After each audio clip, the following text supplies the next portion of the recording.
Chronicles Fam Squad, welcome back to another vlog. Welcome to all my old Gales Chronicles Fam Squad and welcome to my new Gales Chronicles Fam Squad. My name is Ingrid, and if it's your first time joining us on this platform, you can become more acquainted with us by watching previous vlogs. Now remember to like, share, subscribe, comment, and tell a friend to tell a friend. Something popped up this week and I just want to address it. And that's the whole issue of mental health.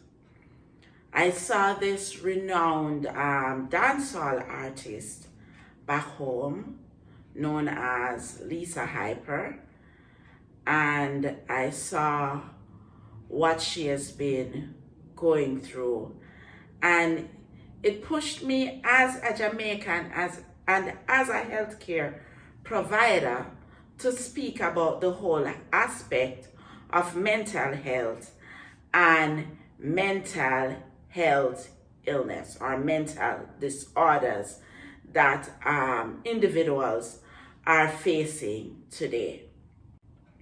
When I look at this brilliant artist, very lyrical, and I listened also to her interviews, I was able to dissect that this is an intelligent individual. She is intelligent, but I don't know what it is that has caused her to be pushed over into this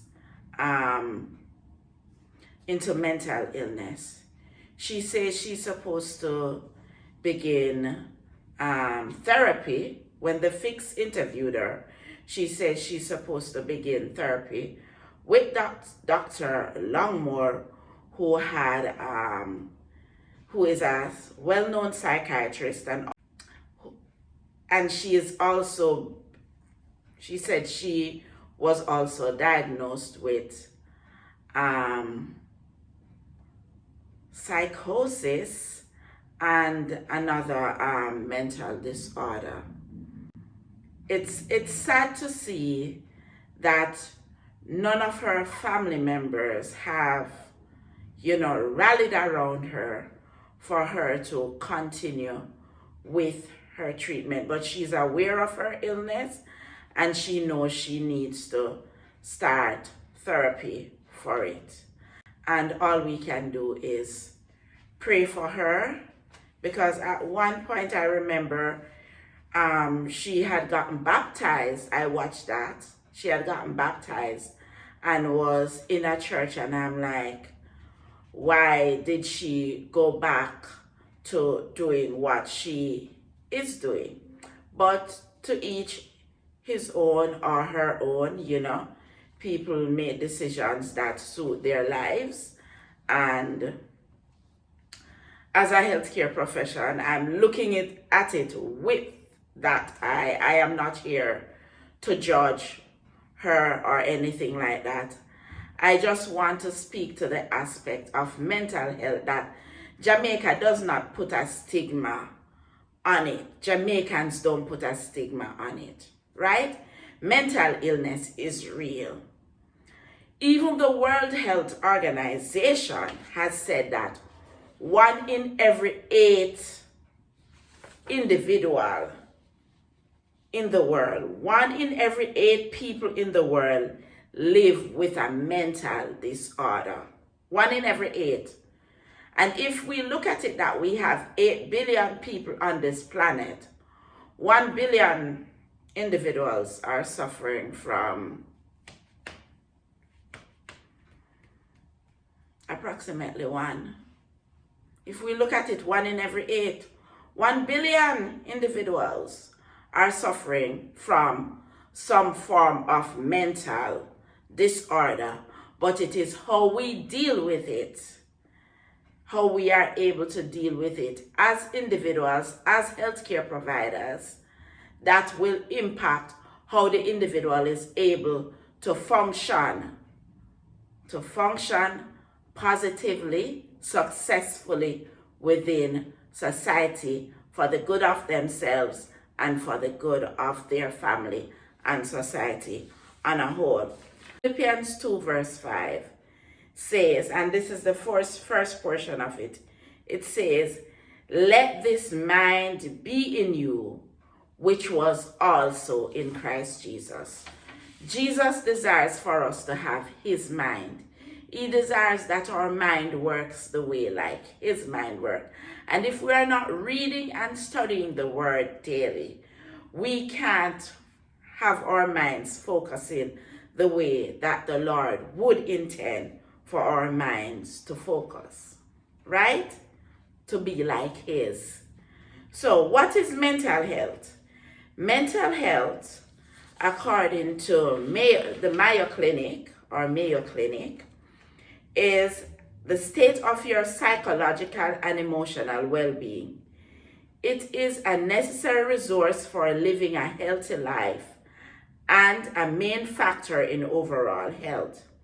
It does not mean the same thing as mental illness. However, poor mental health can lead to mental and physical illness. Good mental health allows you to feel, think, and act in ways that help you enjoy life and cope with its challenges. This can be positively or negatively influenced by circumstances such as life experiences, relationship with others, work or school environment, physical health such as problems that are caused by long-term illness or problematic substance use or abuse, and the type of community you live in.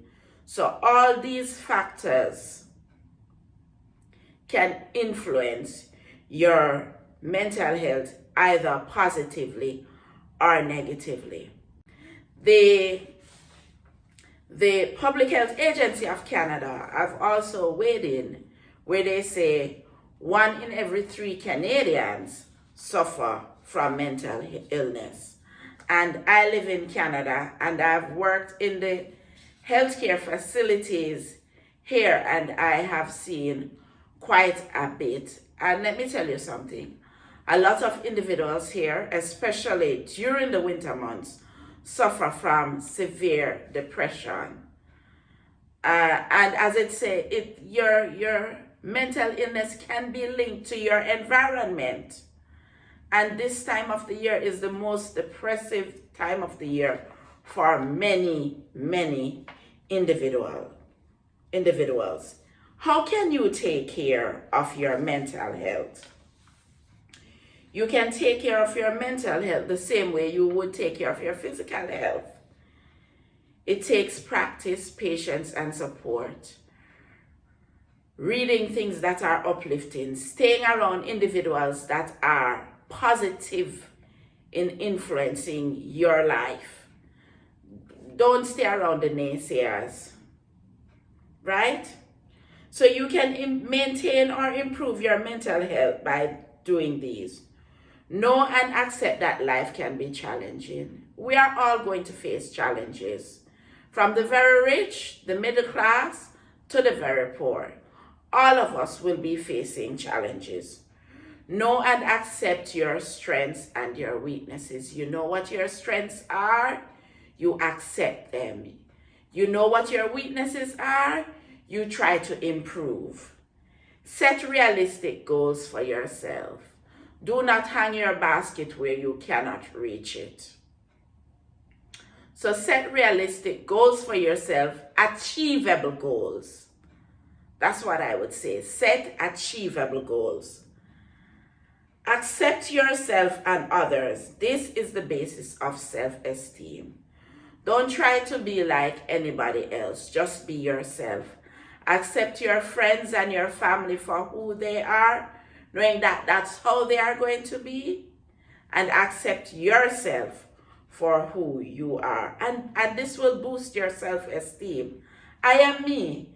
There is nobody else like me. I am unique. So you have to do that. Learn to recognize and understand that you and others have both positive and negative feelings. Create a sense of meaning in your life by learning and trying new activities, like starting a hobby. So if your hobby is reading, or if your hobby is music or singing or sewing, whatever it is, create a sense of meaning by improving your hobby, by learning a new hobby, learning to crochet, embroidery, riding a bicycle, starting to go to the gym. Create healthy, trusting relationships with people who accept and support you. So you have to create healthy, trusting with relationships, because that is one of the reasons why people have mental illness too. They become paranoid, they panic. Everybody is out to get me. Everybody is after me. You know, we have to learn to trust individuals. Building a supportive community is an important way to improve mental health.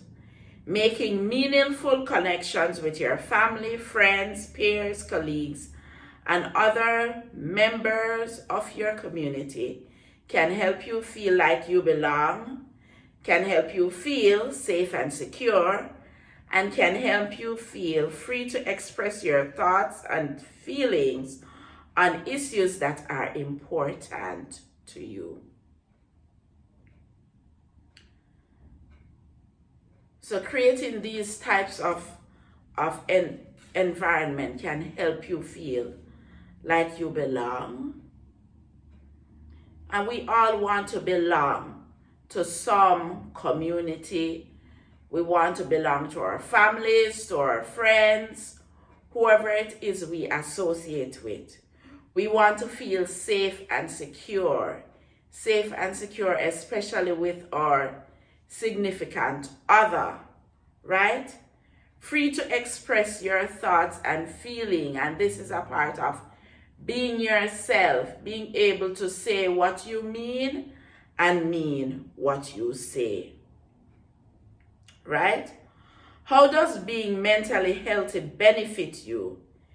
Being mentally healthy can increase coping skills, can help improve self-esteem, can improve resiliency.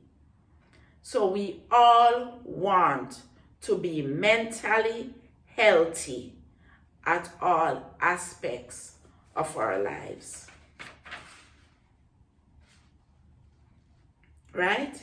It increasing coping skills, self-esteem, and resiliency encourages people to create healthy relationships, positively interact with their community, and talk openly about their mental health, including their needs and their wants.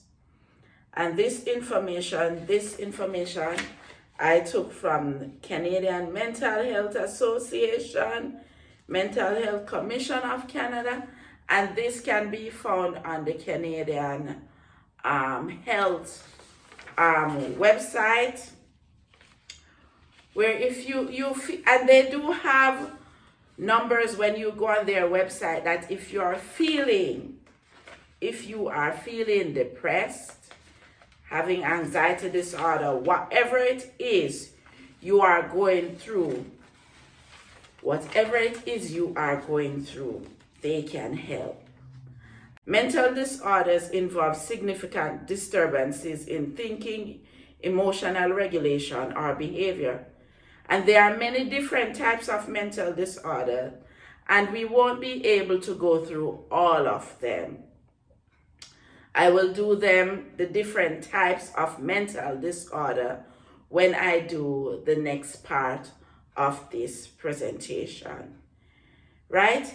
And there are effective prevention and treatment options out there, and a lot of people do not have access to these type of preventative and treatment options. It's sad to say that, you know, so many people are going through things and they don't have somebody they can talk to, somebody they can not just talk to, but talk to and know that, guess what, it's between me and you here. It's not going to go to Mary Jane and Sue. You know, they need somebody who is confidential. And so speaking with a counselor, a psychiatrist, a psychologist, your family doctor, or a healthcare practitioner, a nurse you are close to, those individuals are your church pastor, right? If you're a young person, the guidance counselor at your school, a teacher who you trust that you can confide in. Speak to them about the issues you are going through. Speak to your parents. I always tell my son that you can talk to me about anything and everything, because he knows I will listen, I will give good counsel, and if it is something that I need to say to his father, I will say to him, you know, we are going to have to sit down and have a discussion with your dad about this. And he will say, yes, mom. Because sometimes we look and we say, oh, they're young, they don't have bills to pay, they don't have to be doing things for themselves, but they are still going through their little things as well.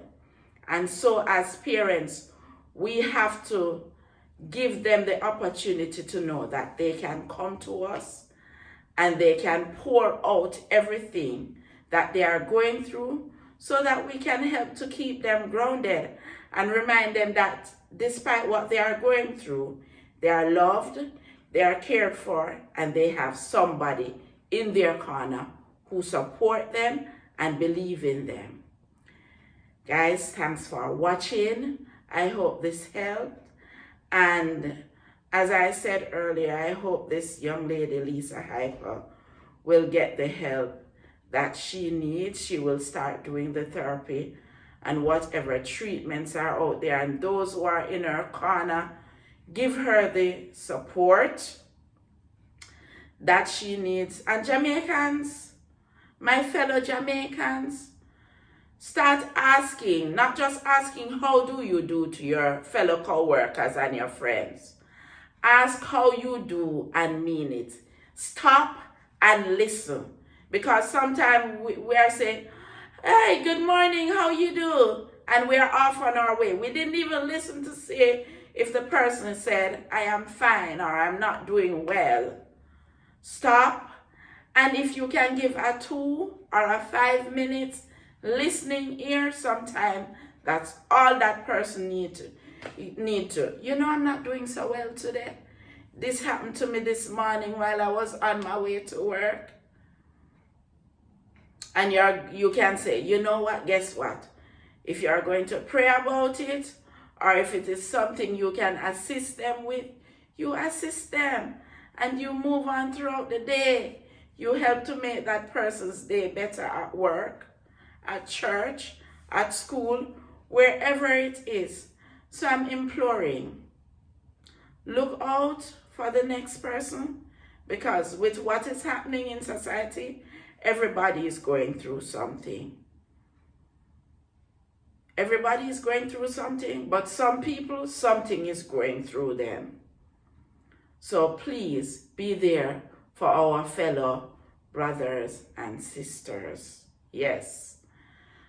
Thanks everyone for listening. Remember to like, share, comment, subscribe, and tell a friend to tell a friend. Bye-bye.